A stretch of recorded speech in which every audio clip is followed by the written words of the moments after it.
अरे ये जिंदगी मोहब्बत के लिए कम पड़ती है, तुमको नफरत करने की इजाजत किसने दे दी भाई? क्यों नफरत के बीज बोते हो इस धरती पर? ये आवाम अब बातों में, अब भाषणों में, अब लच्छेदार बातों में उलझेगी नहीं। बहुत उलझा लिया, बहुत गुमराह कर लिया तुमने इस हिंदुस्तान की जनता को। अब नहीं, अब बस करो, जुल्म की इंतहा हो चुकी है। दोस्तों, इस आंधी को मिटाने के लिए अब एकता की मशाल जरूरी है। अस्सलाम वालेकुम रहमतुल्लाहि बरकतुह। जय श्री राम। जीजस, ये सब एक है। मंच पर उपस्थित आदरणीय परम सत्कार योग श्री श्री स्वामी मल्लीनाथ जी महाराज के श्री चरणों को शत शत वंदन। साथ ही स्टेज पर उपस्थित मेरे भाई इलियास बागवान, असगर चुलबुल साहब, काजी साहब, हमारे मुस्तफ़ा भाई साहब, और स्टेज पे मैं सभी का नाम तो नहीं ले पाऊंगा, माफ़ी चाहता हूँ।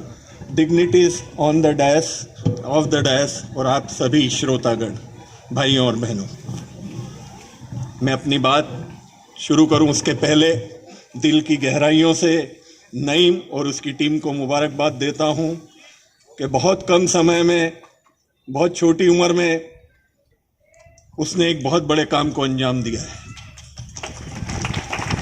ये छोटी बात नहीं है। ये सोच अगर इंसान के अंदर आ जाए, आप युवा लोग खासकर, इस सोच को अगर अपने जीने का लक्ष्य बना लो कि हम हिंदुस्तान के निवासी और हिंदुस्तान में हमको मिलजुल के रहना, अगर ये सोच अगर हमारे अंदर आ गई तो सही पीरों पैगंबरों को बहुत साल पहले पता था, बहुत साल पहले पता था कि ये जब कलयुग आएगा ना इस धरती पर, तो ये कलयुग नहीं करयुग होगा। यहां पे करना भी है और भरना भी है।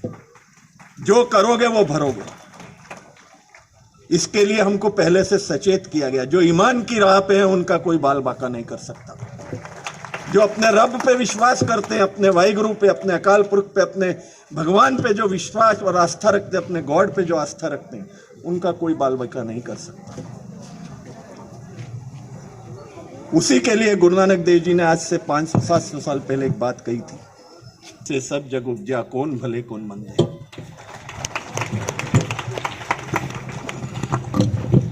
इस दुनिया को बनाने वाले ने जब फर्क नहीं करा, सारे इंसान उसी के द्वारा बनाए गए। इस धरती पे मानव जाति, जानवर, जीव जंतु, पेड़ पौधे, दुनिया की तमाम चीजें जब हम कहते हैं कि इसको अल्लाह ने बनाया है, जब उसने बनाने में फर्क नहीं किया, हर इंसान को 2 हाथ दिए, 2 पांव दिए, 2 आंख दी, 2 कान दिए, और सभी का खून लाल है। किसी का हरा है क्या, बताओ मेरे को? किसी का ऑरेंज है, नारंगी है क्या? सभी का लाल है। जब बनाने वाले ने फर्क नहीं किया तो तुम कैसे फर्क कर सकते हो? अरे ये जिंदगी मोहब्बत के लिए कम पड़ती है, तुमको नफरत करने की इजाजत किसने दे दी भाई? क्यों नफरत के बीज बोते हो इस धरती पर? ये आवाम अब बातों में, अब भाषणों में, अब लच्छेदार बातों में उलझेगी नहीं। बहुत उलझा लिया, बहुत गुमराह कर लिया तुमने इस हिंदुस्तान की जनता को। अब नहीं, अब बस करो, जुल्म की इंतहा हो चुकी है। दोस्तों, इस आंधी को मिटाने के लिए अब एकता की मशाल जरूरी है। तो एकता की मशाल जलाने के लिए हिंदू, मुस्लिम, सिख, ईसाई, भारत मां के 4 सिपाही। मैं अक्सर कहता हूं मेरी बातों में कि हमको कोई दुनिया की ताकत ना तोड़ सकती है, ना मरोड़ सकती है, ना मिटा सकती है। हम एक हैं। वो कहते हैं ना, फानुश बनकर जिसकी हिफाजत हवा करे, वो शम्मा क्या बुझे जिसे रोशन खुदा करे। कोई नहीं बुझा सकता। बस अपने ईमान के पक्के रहो। जितना प्यार अपने मजहब से करते हो, अपने माँ बाप से करते हो, उतना ही प्यार दूसरे मजहब से करो। दूसरी कौम के लोगों को भी उतनी इज्जत बख्शो जितनी अपनी कौम के लोगों को देते हो। एक कहावत है कि जिसने अपने बाप को बाप नहीं कहा, वो पड़ोसी को चाचा कभी नहीं बोलेगा। तो बाप को बाप बोलना जरूरी है, इसलिए अपने मजहब के पहले पक्के होना जरूरी है।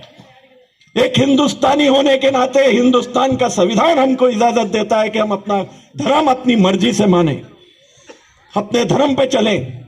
हमें कोई दुनिया की ताकत रोक नहीं सकती। कि हिंदुस्तान एकमात्र देश है जहां पे संविधान लिखा गया है सारी कौमों की रक्षा के लिए, सारों कौमों का हित है उसमें। बस जरूरत है उनको समझने की, आपस में एकता लाने की, भाईचारा पैदा करने की। हमारे पीर पैगंबर इस दुनिया में आके क्या पैगाम देके, हजरत मोहम्मद साहब क्या पैगाम देके गए?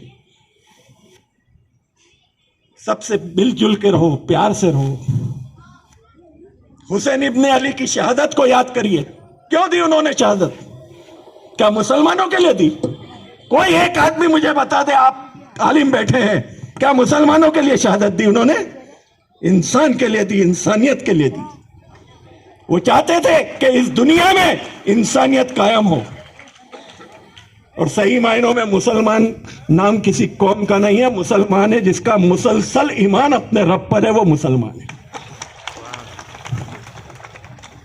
अपने ईमान को पहचानो, अपने आप को झंझोड़ो। दुनिया का कोई भी बाशिंदा आपका बाल बाका नहीं कर सकता। अगर हम एक हैं तो अखंडता जो हमारे देश की अखंडता है, उसकी जो नींव है, ये हम लोगों में है। हमारे भाईचारे को इतना मजबूत कर दो कि दुश्मन कितना भी जोर लगा ले, कुछ बाल बाका नहीं कर पाएगा। मैं बात को ज्यादा लंबा न करते हुए, अपनी वाणी को विराम देते हुए, क्योंकि बहुत सारे लोगों ने बोलना है, खाली एक दो लाइन बोलता हूं, जिसमें आज के इस माहौल का, जिस कारण हमको ये मंच पर उपस्थित होना पड़ रहा है, सारी कौमों के नुमाइंदों को बैठना पड़ रहा है और आप लोगों के साथ में मिलकर इस यूनिटी को साझा करना पड़ रहा है, वो परिपूर्ण होता है। इसी एवज में कल हमारे भाई आदरणीय इलियास जी ने भी एक बहुत बड़ा प्रोग्राम रखा है और मैं आपसे अनुरोध करूंगा कि हजारों हजार की संख्या में आकर उस कार्यक्रम को सफल बनावें, क्योंकि वो इंसानियत के लिए है, वो मानवता के लिए है, मानवता की रक्षा के लिए है। तो अपना मुसलमान होने का, अपने हिंदू होने का फर्ज निभाते हुए और अपनी कौम के नुमाइंदे होने का आपको उदाहरण देना है, कल प्रोग्राम में भी आना है और आपस में भाईचारे को कायम रखना है। आखिरी में सिर्फ दो बात कहता हूं कि स्वामी जी,